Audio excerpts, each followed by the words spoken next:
Okay, welcome to Watercolour Play. I've made a series of short watercolour play videos that are all about exploring watercolour techniques that you can do in your own time. These are short videos, so you can just sit down and focus on one technique, have a play, and see what comes out. My name's Mary Helen. I'm a transpersonal art therapist and artist, and I help people reclaim joy through creativity. So let's do that. So this series is all about watercolor. I love watercolor because it really does its own thing. You really can't control it, and it's a bit of a hurry up and wait type scenario. And that just means that you can't rush it. You really have to just let it do its own thing. So what have I got here? I've got some beautiful watercolor paper. It's 300 GSM. All you need is some watercolor paper. I'd say particularly for today, because we're going to work with wet on wet or watercolor washes, is that you definitely want a nice thick bit of watercolor card. It doesn't have to be fancy, just some watercolor paper, because it's made in such a specific way that it holds water really well, where other types of paper just won't hold the water. It'll just seep into the paper or the card and kind of make it sodden. So some watercolor card. I've got a little one here, but feel free to go bigger. It's really nice to have more space when you are exploring with watercolor, but I'm just gonna start small. I think that's a nice space for me to be in. You need some paintbrushes, ideally some soft ones. That works very nice with watercolor, especially for what we're doing today, but any paintbrush that you have is good. You can use any, really, you really can. I've got a pencil because yeah, I might want to write down what I did so I remember. So actually I'll do that in a moment. And then some watercolor paints. I've got this dinky kids watercolor paint palette, which I love. It's actually got some really surprising pigments in there once the watercolor's dried, and so I love that. But you can be using liquid ones, anything like that. And of course a nice big jar of water, because watercolor is all about water. All right, we're gonna start with some wet on wet technique today. So let's just write that down, wet on wet. So we remember, you can write it on the back of your card if you prefer. I'm gonna write it right there. And the first step is to take a nice juicy breath, because watercolor is not about rushing. And we want to land and arrive first.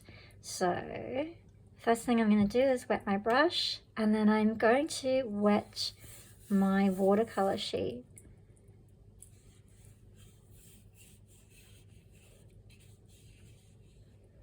I'm going to be very generous with the water. Generally people are not generous enough with water. I say generally, but then obviously you can put too much water. But we want to make pretty nice layer of water. I wonder if that's really showing. And we're just going to let it sit there. So watercolor paper, it'll start to dampen and absorb that water. We want to give it a chance to do that. We want to give the water a chance to activate with the paper. So we do that first. And the next thing I'm going to do is I'm going to switch to a smaller brush, and I'm now going to activate a color on my watercolor palette. And what color am I feeling? I'm switching this around for some reason. I'm going to go blue. I always like a nice blue. And again, I'm going to activate that by putting water into it, and I'm going to wait. So we're already doing the hurry up and wait part of watercolor, where we're just waiting. So I'm activating the pigment by putting water on it. I'm giving it a chance to start to do its work. If I immediately go straight onto there, it's just not going to give the vibrancy of that particular color. All right, so I'm feeling that that's probably good now, and I'm going to start having a play. So this is the invitation. We're having a play with wet on wet. So it means that I've got a wet canvas or surface, and I've also got a wet medium that I'm going to introduce to it, and we're going to just see what happens. So I wonder what color you've chosen, and let's have a play of just like dipping some of the watercolor onto the wet surface.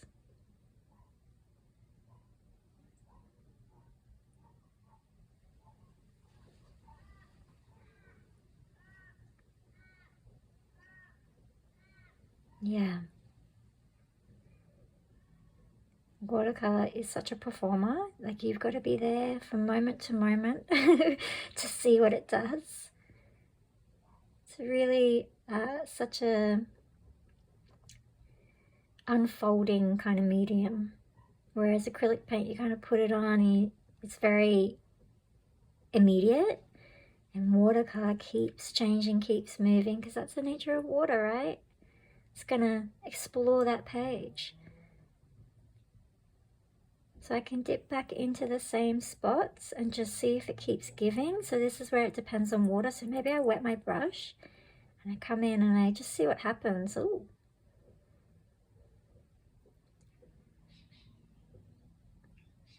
And we're not trying to control anything. We're just trying to see what happens, right? This is the experiment. I'm feeling like, what happens if I do this? If I tip it on its side, around. Like, where does the paint move? Where does the watercolor go?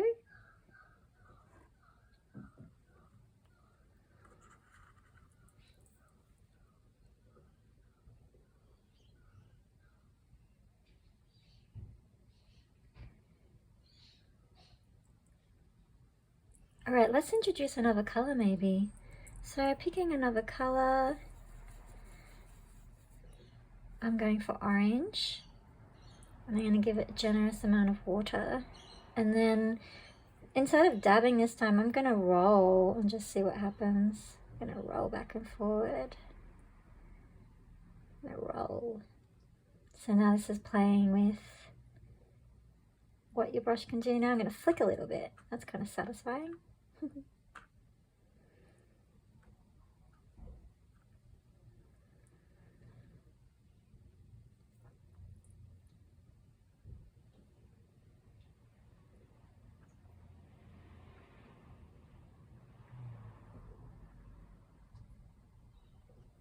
Alright, let's see what happens when I do this. I'm letting it explore. So with wet on wet, when we add another color into something that's already wet, as you can see, the colors start to blend.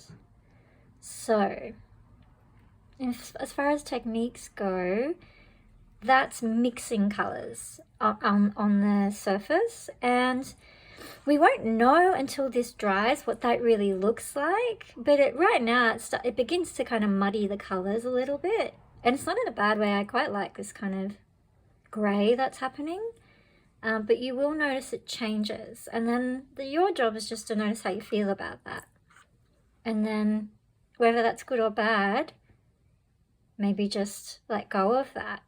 Let go of the need to like it or not like it or judge it. It's a natural thing that we do, but it's going to continue to change. And as I can see some grain happening here. So in watercolor, all the pigments, well, some of them have more grain or less grain, and it's really revealed when it's dried. And I can see here that's starting to dry. It's quite warm where I am, so I can see these beautiful details that are being revealed as the water evaporates. So this is wet on wet. I'm going to have a little bit more of a go here, just kind of plonking around, seeing what I can come up with.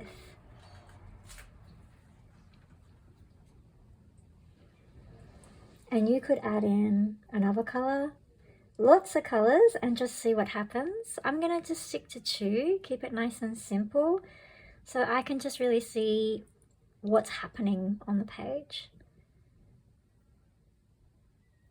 So stay here for a while. Enjoy the surprises, and we'll come back to this and just see how it's dried. Okay, so our wet on wet is dry, and look at that. Now, could you believe that was going to happen? I don't know. I didn't know that was going to happen. Look at those beautiful details. You can see the grain coming through. Look at the edges there. Watercolor is so wonderful, and when it dries, it's like a whole new experience of it. So I wonder what happened for you with your wet on wet. Interesting shape. It's reminding me of like a treasure map. So that's wet on wet, dried. How did you go with that? I'd love to see some pictures. You can send them to me on Instagram. I'm at Mark and Movement. Flick me an image, I'd love to see. And I hope you really enjoyed that, and stay tuned for some more videos with watercolor play and techniques. Thanks so much for tuning in. Make sure you like and subscribe to this channel.